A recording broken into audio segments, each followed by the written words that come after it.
Hello and welcome to the 2017 PEEC Renewal course. I'm Billy Bennett. And I'm Wesley Bullock. And we're so glad that you joined us today. What we're going to do is provide a brief overview of the renewal process and then provide you with some updates about what's going on in EE.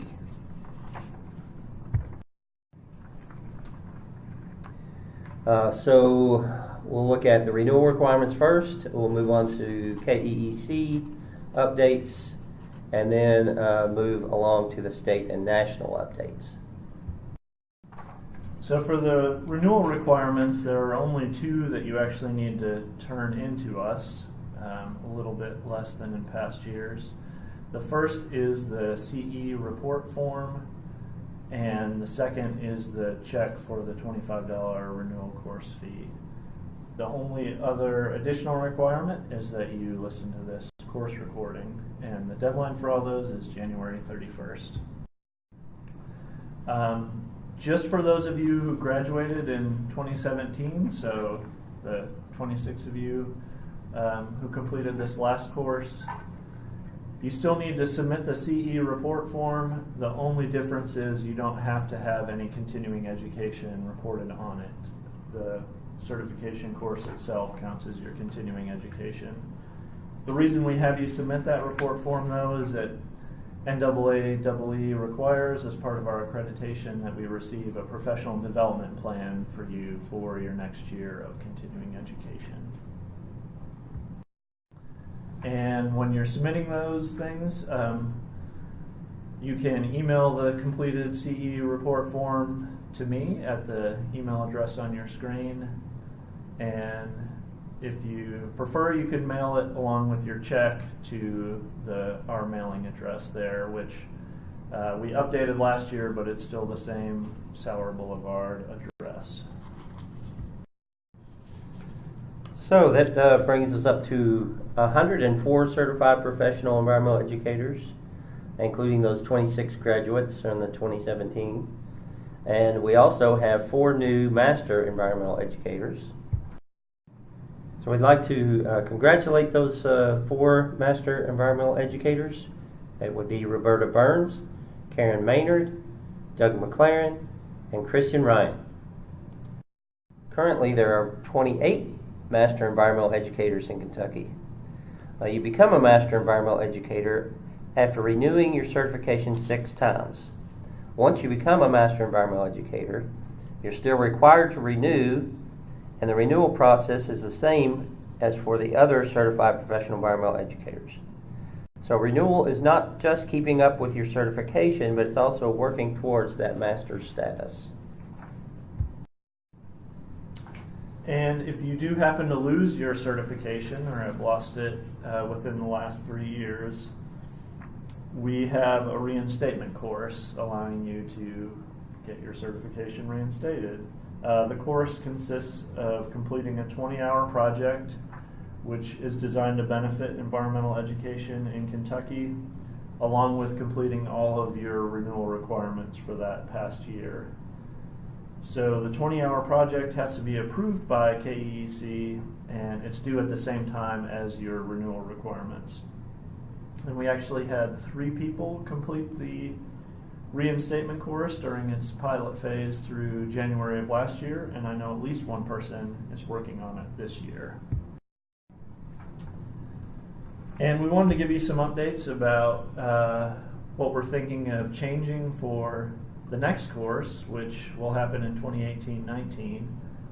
Thankfully, this is our year off from running a full certification course, but we're planning for the next one to begin in October or November of 2018.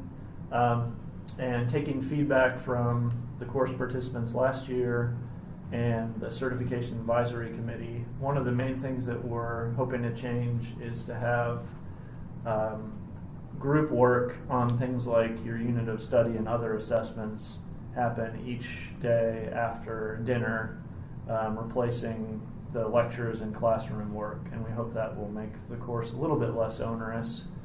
And the other big change is that hopefully the course next year will include AmeriCorps members, and Billy's going to talk a little bit about what's been going on with KEEC now, including that AmeriCorps program.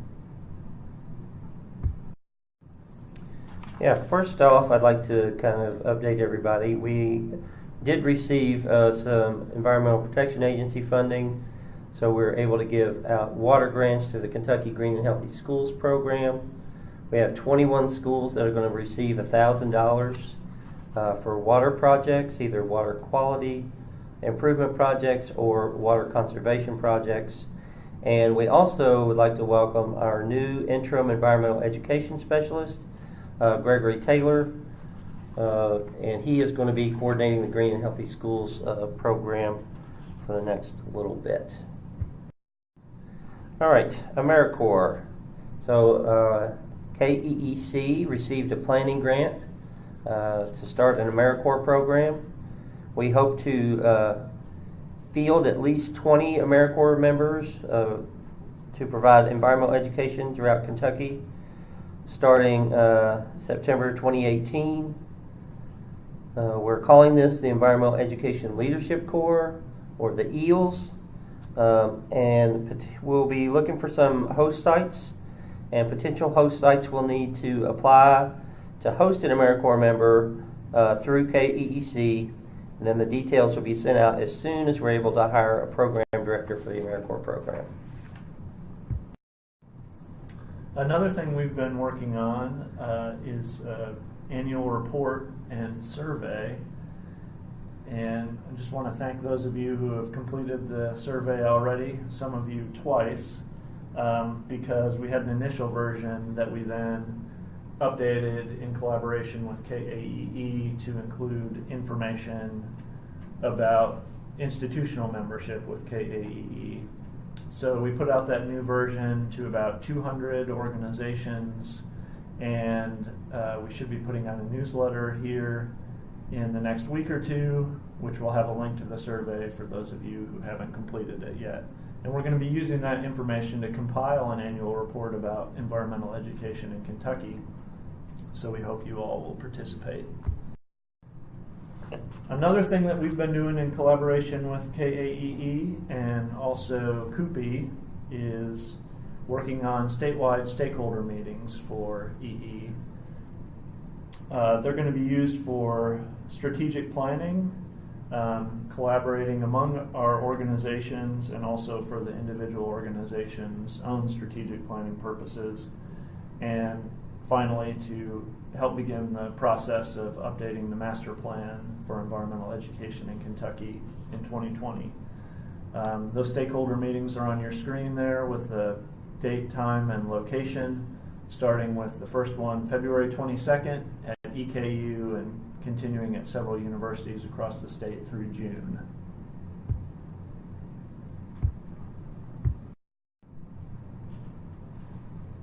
All right, talk to you a little bit about the SEEA Conference, so the Southeastern Environmental Education Alliance will be holding its 6th annual conference, March 16th through the 18th in St. Petersburg, Florida. There is a scholarship available, and so the link for the scholarship application is there on your screen, as well as a link to the conference information.